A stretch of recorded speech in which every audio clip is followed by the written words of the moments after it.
नमस्कार मित्रांनो, जय महाराष्ट्र. मित्रांनो, मुंबई महानगरपालिकेच्या निवडणुका जाहीर होण्यासाठी अवघा एक आठवडा उरलेला असतानाच मुंबईत सत्ता नेमकी कोणाची येणार याची जोरदार चर्चा सुरू झाली आहे. मुंबई महानगरपालिकेची सत्ता कोणाच्या ताब्यात जाणार? उद्धव ठाकरे आणि राज ठाकरे यांना पुन्हा एकदा मुंबईवर सत्ता मिळणार की नाही, हा सध्या प्रत्येक मुंबईकराच्या मनातला सगळ्यात मोठा प्रश्न आहे. मित्रांनो, मुंबईवर सत्ता मिळवण्यासाठी यावेळी अतिशय अटीतटीची लढाई होणार आहे. अशातच समोर आला आहे मुंबईचा धक्कादायक, ताजा आणि 100% खरा असा सर्वे. या सविस्तर सर्वेमध्ये कोणता पक्ष आघाडीवर आहे, कोण मागे पडतोय आणि सर्वात महत्त्वाचं म्हणजे एकनाथ शिंदे यांच्या शिवसेनेला मुंबईमध्ये किती जागा मिळू शकतात, याचा आत्तापर्यंतचा सगळ्यात मोठा आणि सखोल आढावा आपण घेणार आहोत. मित्रांनो, जर तुम्ही कोणत्याही पार्टीचे कट्टर समर्थक असाल तर हा क्षण तुमची ताकद दाखवण्याचा आहे. चॅनलला सबस्क्राईब करा, व्हिडिओला लाईक करा आणि तुमचा आवाज सगळ्यांपर्यंत पोहोचवा. तुमचा प्रत्येक क्लिक म्हणजे तुमच्या पार्टीला साथ आणि महाराष्ट्राच्या राजकारणात तुमचा सहभाग. मित्रांनो, मुंबई महानगरपालिकेत सध्या महाराष्ट्रातील सगळ्यात मोठी आणि निर्णायक सत्ता कोणाच्या हाती जाणार यावर चावड्यांमध्ये गावागावामध्ये जोरदार चर्चा सुरू आहे. मुंबई महानगरपालिका पुन्हा एकदा मराठी माणसाच्या हातातच यावी अशी भावना मोठ्या प्रमाणात व्यक्त केली जात आहे. पण प्रश्न हा आहे की सत्ता नेमकी कोणाकडे जाणार? मुंबईत एकनाथ शिंदे यांची शिवसेना भाजपसोबत निवडणूक लढताना दिसत आहे. मात्र भाजपचाच महापौर होणार हे भाजपने जवळपास ठरवले आहे. मग अशा परिस्थितीत एकनाथ शिंदे भाजपसोबत नेमक्या कोणत्या ताकदीवर आणि कोणत्या अटींवर जात आहे, हा मोठा प्रश्न उभा राहतो. मुंबई ही शिवसेनेची पारंपरिक सत्ता मानली जाते. अशातच भाजपसोबत जाऊन जर मुंबईवर भाजपचाच महापौर बसणार असेल तर मग शिंदे गटाचे हिंदुत्व कुठे गेले? शिवसेना प्रमुखांवरील प्रेम आणि निष्ठा कुठे हरवली? अशा थेट आणि तीव्र टीका सध्या शिंदे गटांवर म्हणजेच शिंदे गडावर जोरदारपणे होताना दिसत आहेत. मग एकनाथ शिंदे यांच्या शिवसेनेला मुंबईत नेमक्या किती जागा मिळू शकतात हे पाहूया. पहिल्या अपडेटनुसार मित्रांनो, शिंदे यांच्या शिवसेनेला मुंबईमध्ये 19 ते 26 जागांपर्यंत यश मिळण्याची शक्यता वर्तवली जात आहे. हा मुंबईतून समोर आलेला आतापर्यंतचा सगळ्यात मोठा आणि धक्कादायक सर्वे मानला जातो. त्यानंतर मित्रांनो, पुढचा आणि अत्यंत महत्त्वाचा पक्ष म्हणजे काँग्रेस. सध्या देशभराच्या अनेक राज्यांमध्ये काँग्रेसला फटका बसताना दिसतो आहे. मात्र महाराष्ट्राने काँग्रेसला अजून पूर्णपणे दूर सारलेलं नाही असं चित्र आहे. पण ज्या दिवशी काँग्रेस महाविकास आघाडीपासून वेगळी होईल त्या दिवशी महाराष्ट्राच्या हृदयातून काँग्रेसची कायमची दूर जाईल असंही अनेकांचं मत आहे. या सर्वेमध्ये असं स्पष्टपणे सांगितलं जात आहे की मुंबईमध्ये जर काँग्रेस उद्धव ठाकरे यांच्या नेतृत्वाखाली निवडणूक लढली तर काँग्रेसला त्याचा थेट फायदा होईल आणि तिच्या जागांची संख्या वाढू शकते. या सर्वेनुसार काँग्रेसला जर मुंबईसह महाराष्ट्रात आपलं राजकीय जीवनदान टिकवायचं असेल तर महाविकास आघाडीसोबत राहणं अत्यंत गरजेचं असल्याचं स्पष्ट होतं. मुंबई महानगरपालिकेत काँग्रेसला 23 ते 27 जागा मिळण्याचा अंदाज वर्तवला जात आहे आणि ही काँग्रेससाठी नक्कीच मोठी व सकारात्मक बातमी मानली जात आहे. त्यानंतर मित्रांनो, शरद पवारांच्या राष्ट्रवादी काँग्रेस पार्टीकडे वळूया. पक्ष फुटल्यानंतर अजित पवार आणि शरद पवार हे दोन्ही नेते पुन्हा एकत्र येणार का? पुणे महानगरपालिका आणि इतर महापालिका एकत्र लढवणार का? अशा चर्चा महाराष्ट्रभर सुरू झाल्या आहेत. विशेष म्हणजे मध्यंतरी अजित पवारांनी शरद पवारांची भेट घेतल्यानंतर या चर्चांना आणखीन वेग आला. या सगळ्या घडामोडींमध्ये एक गोष्ट मात्र स्पष्टपणे समोर येते. मुंबई महानगरपालिका उद्धव ठाकरे आणि राज ठाकरे यांच्या हातात यावी असं शरद पवारांचं ठाम आणि स्पष्ट मत असल्याचं या सर्वेमधून समोर आलेलं आहे. त्यामुळे मुंबईतही सत्ता आपल्या बाजूने यायला हवी अशी भावना शरद पवार यांची असल्याचं दिसून येतं.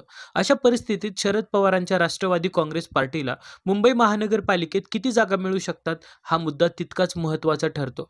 या सर्वेनुसार मुंबईमध्ये शरद पवारांच्या राष्ट्रवादीला 5 ते 7 जागापर्यंत यश मिळण्याची शक्यता वर्तवली जात आहे. हा अंदाज सध्याचं राजकीय चित्र स्पष्टपणे मांडतो. त्यामुळे शरद पवारांची राष्ट्रवादी मुंबईत पुन्हा एकदा आपली उपस्थिती आणि ताकद दाखवू शकते असं म्हणावे लागणार आहे. त्यानंतर त्यांचा सहयोगी पक्ष म्हणजेच राष्ट्रवादीतून फुटलेला अजित पवार गट. मात्र या गटाला भाजपसोबत घेण्यास भाजप सध्या तयार नसल्याचं चित्र आहे.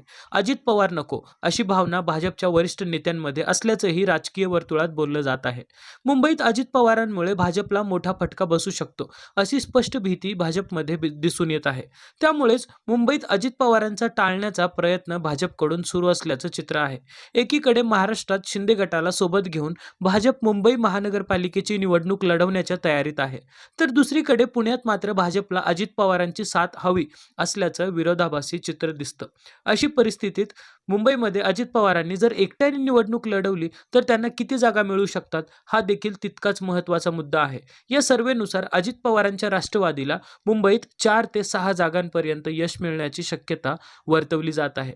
त्यानंतर मित्रांनो, पुढची आणि अत्यंत महत्त्वाची बाब म्हणजे मनसे. सध्या संपूर्ण महाराष्ट्राचं लक्ष मनसेकडे लागलेलं आहे. कारण दोन्ही ठाकरे बंधू एकत्र आल्यामुळे केवळ महाराष्ट्रच नाही तर देशांचंही लक्ष उद्धव ठाकरे आणि राज ठाकरे यांच्याकडे वेधलं गेलेलं आहे. यामुळे मनसेचे कार्यकर्ते म्हणजेच मनसैनिक सध्या मोठ्या उत्साहात आणि आनंदात असल्याचं वातावरण दिसून येत आहे.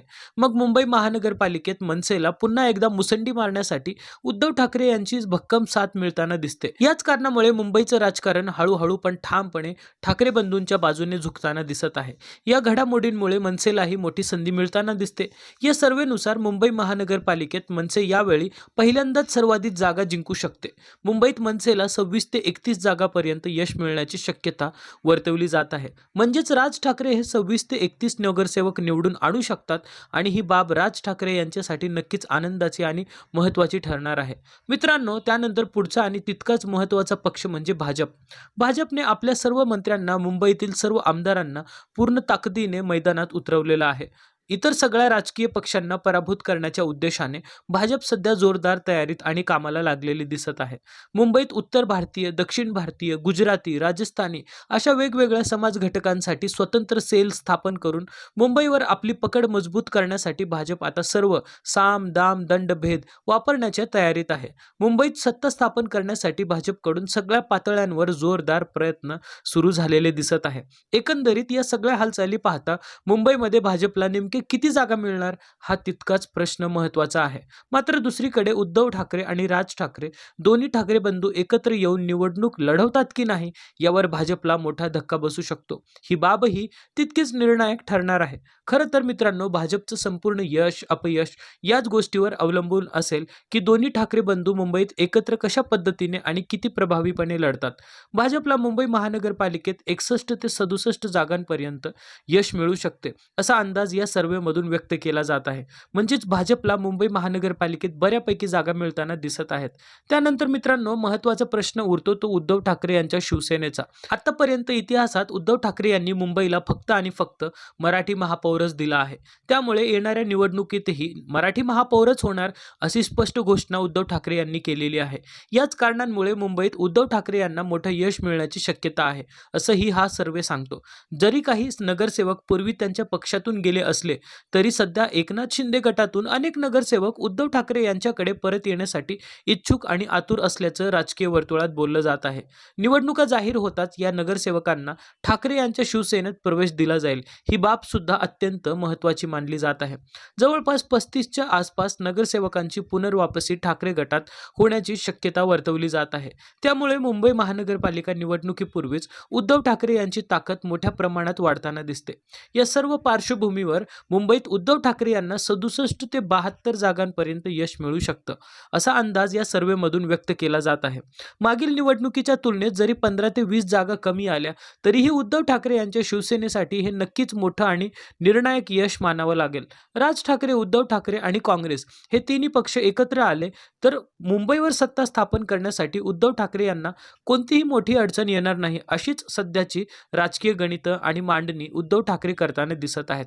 त्यामुळे सध्याच्या या सर्व्हेनुसार मुंबई महानगरपालिका पुन्हा एकदा उद्धव ठाकरे यांच्या ताब्यात जाण्यास कोणतीही मोठी अडचण दिसत नाही असं चित्र आहे. मात्र मित्रांनो, आगामी काळात भाजप कशा पद्धतीचा प्रचार करते, उद्धव ठाकरे आणि राज ठाकरे उमेदवार निवडीबाबत कोणते निर्णय घेतात, कोणकोणते उमेदवार मैदानात उतरवले जातात यावरच अंतिम विजयाचं संपूर्ण गणित अवलंबून असणार आहे. त्यासोबतच किती विभागांमध्ये बंडखोरी होते, बंडखोर उमेदवार कितपत प्रभाव टाकतात हे सुद्धा तितकंच महत्त्वाचं ठरणार आहे.